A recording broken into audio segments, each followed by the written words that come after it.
샬롬, 말씀 읽어주는 김기용 목사입니다. 오늘도 기대하는 마음과 사모하는 마음을 가지고 하나님의 말씀 함께 읽겠습니다. 사무엘상 18장 1절부터 16절까지의 말씀입니다. 다윗이 사울에게 보고하는 모습을 본 요나단은 그에게 깊은 인상을 받았다. 두 사람은 곧 끈끈한 우정을 나누는 사이가 되었다. 요나단은 다윗에게 마음을 다했고 그 후로는 다윗의 첫째가는 조력자이자 친구가 되었다. 사울은 그날 다윗을 집안 식구로 받아들이고 다시 아버지의 집으로 돌아가지 못하게 했다. 요나단은 다윗을 깊이 아끼는 마음에서 그와 언약을 맺었다. 그리고 언약의 증표로 격식을 갖춘 선물을 주었다. 왕자의 겉옷과 갑옷, 칼, 활, 허리띠 등의 무기였다. 다윗은 사울이 무슨 일을 맡기든지 그 일을 아주 잘 해냈다. 다윗이 일을 너무 잘하자 사울은 그에게 군대의 작전권까지 맡겼다. 일반 백성뿐만 아니라 사울의 신하들까지도 모두 다윗의 지도력을 인정하고 칭찬했다.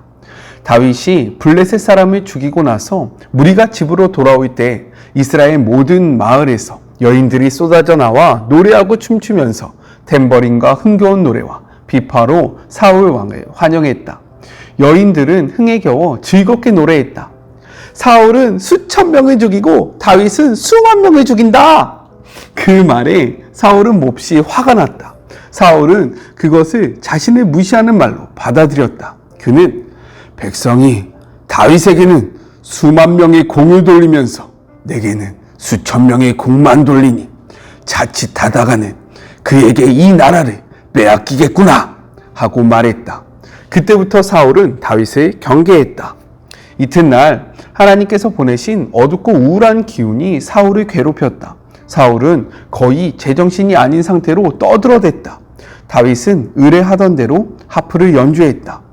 사울의 손에 창이 들려 있었는데 그가 갑자기 다윗을 벽에 박아버리겠다 생각하고는 그에게 창을 던졌다. 다윗이 몸을 피하여 창은 빗나갔다. 그런 일이 두 번이나 있었다. 사울은 다윗이 두려워졌다. 하나님께서 사울을 떠나 다윗과 함께 계시는 것이 너무나 분명했다. 그래서 사울은 다윗을 군 지휘관으로 임명해 자기 눈에 띄지 않는 곳으로 보내버렸다. 다윗은 자주 전쟁에 나갔다. 그가 하는 일마다 다 잘 되었다. 참으로 하나님께서 그와 함께 계셨다. 다윗이 번번이 성공하는 것을 보고 사울은 더욱 두려워졌다. 그의 눈에는 임박한 재앙의 조짐이 훤히 보였다. 그러나 이스라엘과 유다의 모든 사람은 다윗을 사랑했다. 그들은 그가 하는 일을 즐겁게 지켜보았다. 이것은 하나님의 말씀입니다. 우리가 함께 묵상하지 못했던 토요일과 주일의 말씀을 간략하게 이야기하고 오늘의 말씀을 함께 나누도록 하겠습니다. 토요일은요 17장 24절부터 40절까지의 말씀으로 다윗이요 골리앗의 말을 듣고 싸우기로 결심을 합니다. 그리고 사람들에게 골리앗과 싸워서 이겼을 때 어떠한 보상을 얻는지 묻게 되는데요. 이러한 가정을 바라봤던 그의 큰형이었던 엘리압이 다윗을 책망하는 그러한 내용이 담겨져 있습니다. 이러한 상황 속에서 사울은요 다윗에게 전투에 나갈 때 쓰라고 자신의 그 모든 것들을 주는데 이것들을 확인해 보니까 너무나도 불편해서요 다윗은 평소 자신이 사용했던 물맷돌을 가지고 전쟁에 임하는 모습이 기록되어 있었어요. 이를 통해서 우리가 무엇에 집중해야 하냐면요 하나님의 일을 할 때에 우리에게 상처를 주는 사람은 우리에게 가장 가까운 사람일 수 있다는 거예요.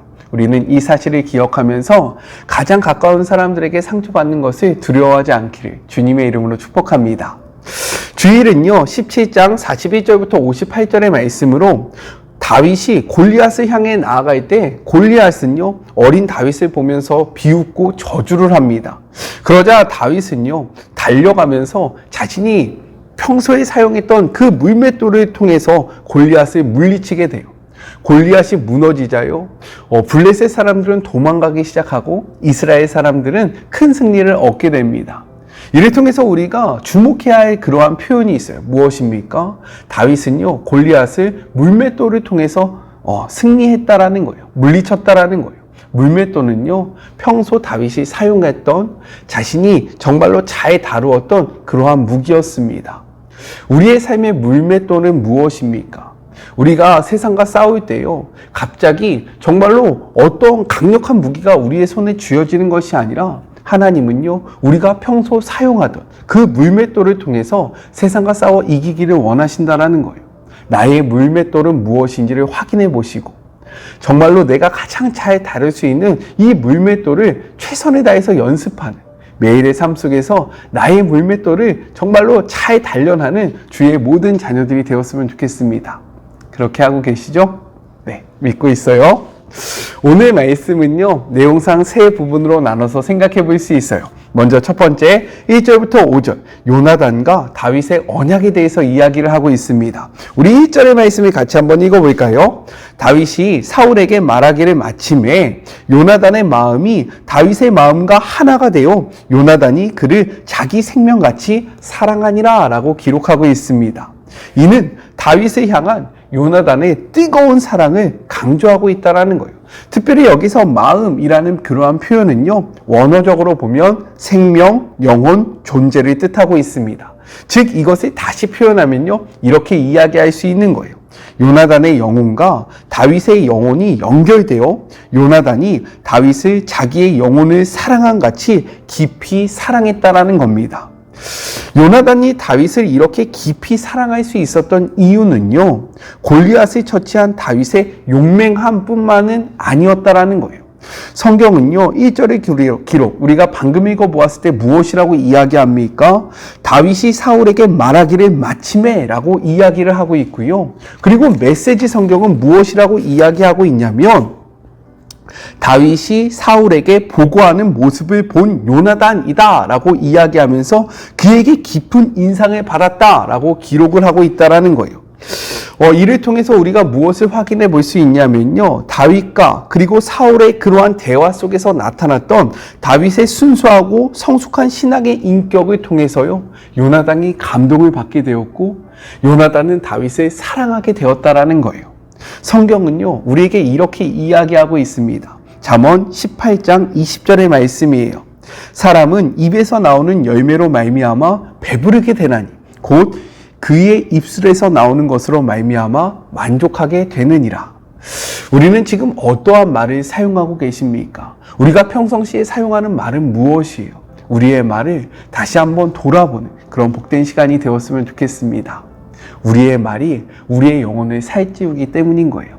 말을 소중하게 생각하고 말을 조심하게 사용하는 주의 모든 자녀들이 되기를 주님의 이름으로 축복해요.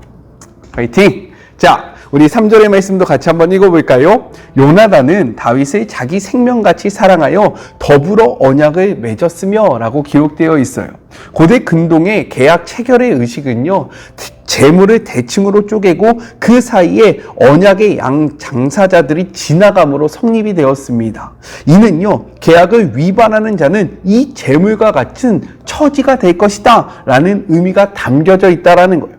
그런데 여기서 언약을 맺으며 라는 이러한 표현 속에서는요, 이 언약이라는 단어가 바로 이러한 의식을 의미하는 단어였다라는 거예요. 즉 두 사람의 우정에 맹세한 약속은 단순한 약속이 아니었음을 우리가 확인할 수 있는 겁니다.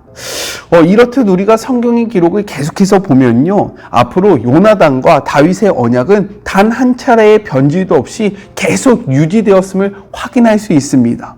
요나단은요, 수차례에 걸쳐서 다윗의 목숨을 구해줘요.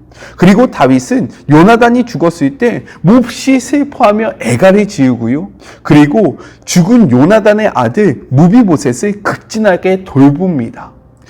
우리는 그리스도인으로 다른 사람과 한 약속을 어떻게 생각하고 있습니까? 또한 어떻게 지키고 있나요? 우리도 신실하게 우리가 그리스도인으로 했던 그 약속을 정말로 잘 지켜나가는 주의 모든 자녀들이 되기를 주님의 이름으로 축복합니다. 약속을 지키는 그리스도인들이 됩시다. 아셨죠? 둘째, 6절부터 9절, 다윗을 주목하기 시작한 사울에 대해서 이야기를 하고 있어요. 다윗과 사울이 적을 물리치고 돌아올 때 이스라엘 여인들이요, 노래를 부릅니다. 우리 7절의 말씀을 다시 한번 읽어볼까요?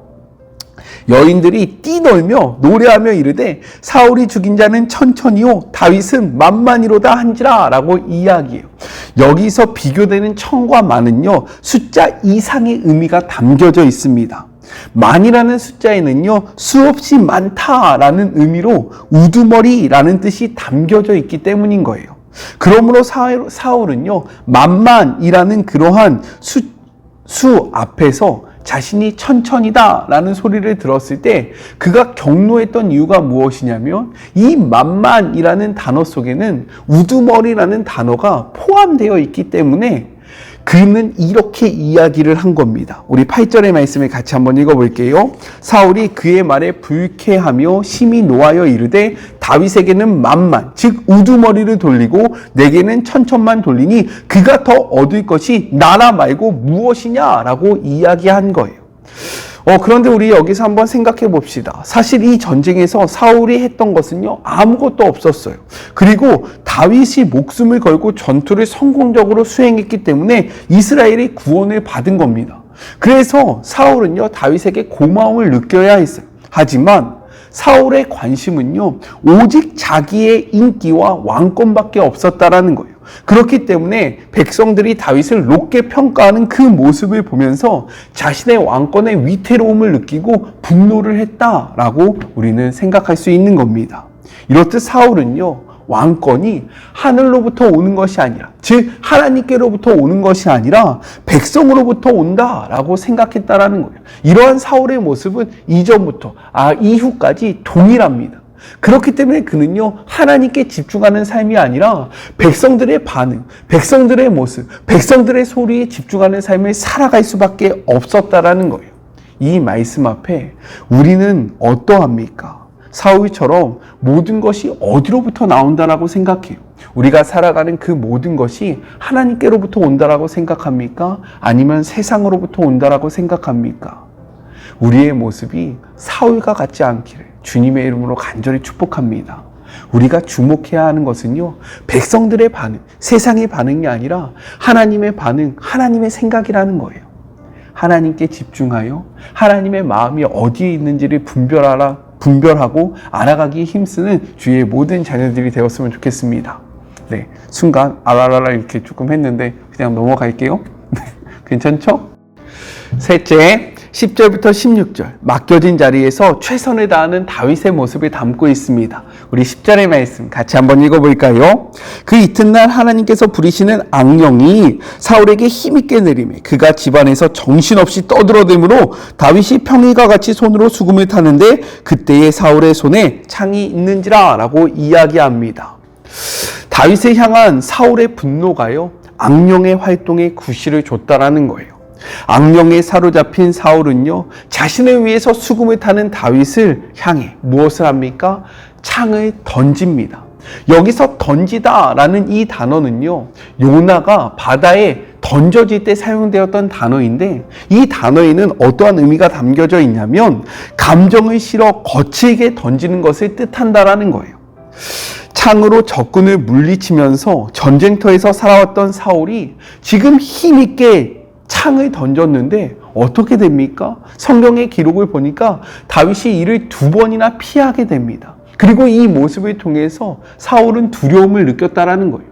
창을 쓰는 것에 자신이 있었던 사울, 그리고 이것으로 수많은 적군들을 물리쳤던 사울이 힘있게 감정을 실어서 거칠게 창을 던졌는데 그 결과가 무엇입니까?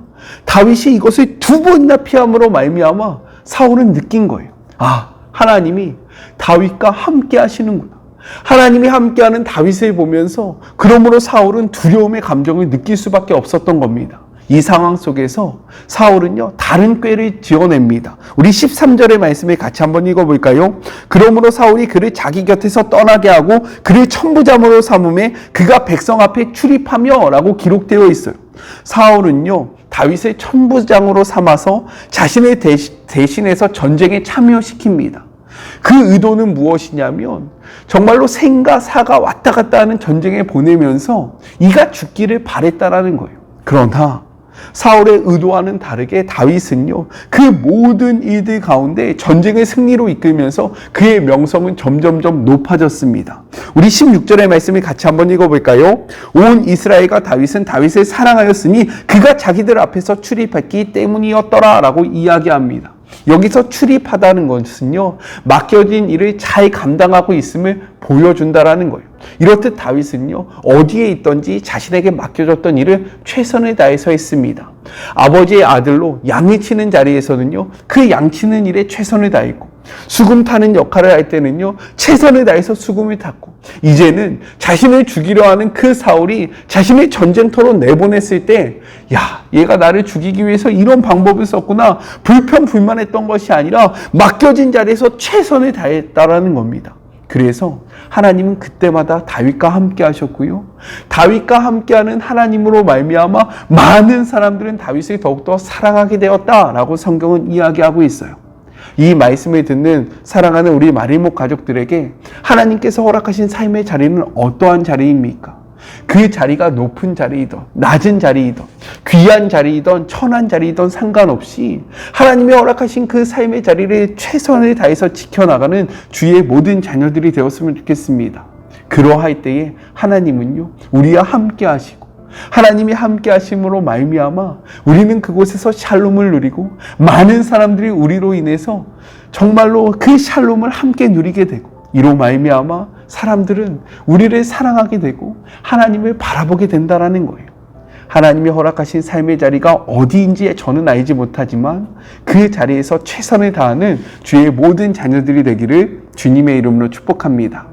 아셨죠? 우리 같이 기도할까요? 하나님 감사합니다. 오늘도 말씀을 통해서 우리가 어떻게 살아가야 할지 삶의 방향성을 정해 주심에 감사합니다. 말씀을 묵상했다면 그 말씀을 힘있게 살아가야 합니다. 하나님, 머리로만 아는 것이 아니라 가슴으로만 느낀 것이 아니라 머리로 알고 가슴으로 느낀 말씀을 삶의 자리에서 살아내는 주의 모든 자녀들이 되게 하여 주시옵소서. 함께 하실 주님을 기대하며 거룩하신 예수님의 이름으로 기도드립니다. 아멘. 새로운 한 주도 하나님의 말씀과 매일매일 동행하기를 축복합니다. 저는요, 내일 또 만나도록 할게요. 사랑하고 주님의 이름으로 축복하면서 오늘 하루도 힘내세요. 우리 내일 만나요. 안녕. 오늘도 수고하셨습니다.